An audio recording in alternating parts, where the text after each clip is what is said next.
লেবাননের সশস্ত্র গোষ্ঠী হিজবুল্লাহর সঙ্গে মূলত ২০০৬ সালে সংঘটিত যুদ্ধের অভিজ্ঞতা থেকে শিক্ষা নিয়ে ইসরায়েল ২০১১ সালে এই ব্যবস্থাকে সক্রিয় করে।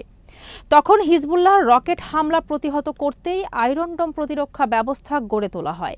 গ্যাটোপুলোস জানান, আয়রন ডোম নিচু উচ্চতার রকেট থামানোর জন্য তৈরি, যেগুলো বৃহত্তর প্রতিরক্ষা ব্যবস্থায় ধরা পড়ে না।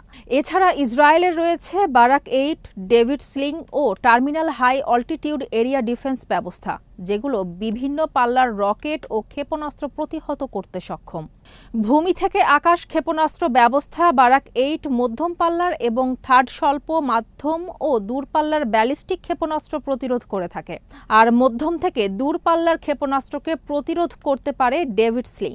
দূরপাল্লার ব্যালিস্টিক ক্ষেপণাস্ত্র প্রতিহত করতে ইসরায়েল ব্যবহার করে অ্যারো-2 ও অ্যারো-3 ব্যবস্থা, যেমনটা বর্তমান ইরান-ইসরায়েল সংঘাতে তেহরানের ক্ষেপণাস্ত্র প্রতিহত করতে ব্যবহার করছে তেল আবিব।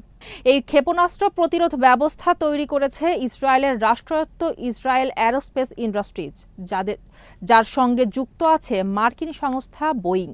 অ্যারো-2 ব্যবস্থাটি পৃথিবীর বায়ুমণ্ডলের ভেতর ও বাইরে উভয় ক্ষেত্রে খানিকটা